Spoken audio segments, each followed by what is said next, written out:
বিশ্বের সবচেয়ে বড় প্রাণী নীলতিমি। বিশাল দেহের এই প্রাণীরা নিজেদের সঙ্গে যোগাযোগ করে শব্দের মাধ্যমে, তাদের গম্ভীর গান দিয়ে। এই শব্দ অনেক সময় 10 কিলোমিটার দূরে থেকেও শোনা যায় এবং সমুদ্রে এসব শব্দ আধা ঘন্টা থেকে 1 ঘন্টাও স্থায়ী হয়।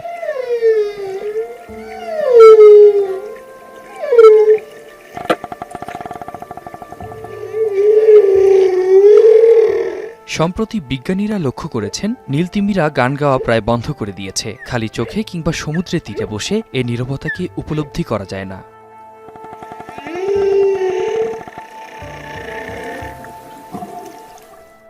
দুটি গবেষণার ফলাফলে পাওয়া গেছে একই ধরনের উত্তর। প্রথমটি 2016 থেকে 2018 সাল পর্যন্ত নিউজিল্যান্ড উপকূলে বিজ্ঞানীরা পানির নিচে হাইড্রোফোন বসিয়ে তিমিদের খাদ্য অনুসন্ধান ভিত্তিক শব্দ রেকর্ড করেন। দেখা যায় গ্রীষ্মকালে খাদ্য কমে গেলে এই শব্দ কমে যায়, আর তার কিছুদিন পরই বন্ধ হয়ে যায় তাদের সঙ্গী খোঁজার গানও।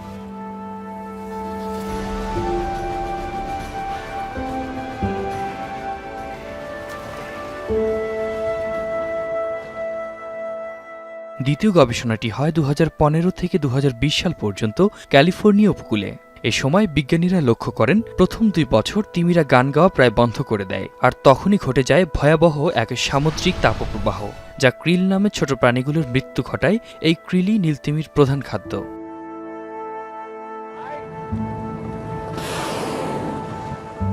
বিজ্ঞানীরা বলছেন এর মূল কারণ জলবায়ু পরিবর্তন। সমুদ্রের উপরিভাগের তাপমাত্রা বেড়ে যাওয়ার ফলে মেরিন হিটওয়েভ বা সমুদ্রে তাপমাত্রা বাড়ছে, যার ফলে ক্রিলের সংখ্যা কমে যাচ্ছে, খাবার পাচ্ছে না তিমিরা। আর খাদ্য যখন কমে যায় তখন শরীরে শক্তি থাকে না, গান গাওয়া কমে যায়, এমনকি সঙ্গী খোঁজার চেষ্টাও বন্ধ হয়ে যায়।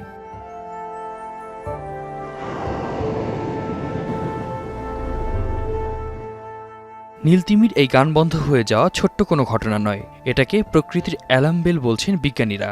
তিমিদের গান ঠিকভাবে না গাওয়ার মানে হলো সমুদ্রের গভীরে পরিবর্তন হচ্ছে, বিপন্ন হয়ে যাচ্ছে প্রাণী। আর ভবিষ্যতের জন্য আমাদের প্রস্তুতিরও এক বার্তা দেয় এই ঘটনা। বিজ্ঞানীরা বলছেন পৃথিবীর তাপমাত্রা খুব দ্রুত এমন পর্যায়ের দিকে যাচ্ছে যেখান থেকে ফেরত আসা প্রায় অসম্ভব। এরই মধ্যে 2016, 23 এবং 24 সালে রেকর্ড তাপমাত্রা দেখছে বিশ্ব। আতিক মেজবা লগ্ন, এখন বিশ্ব।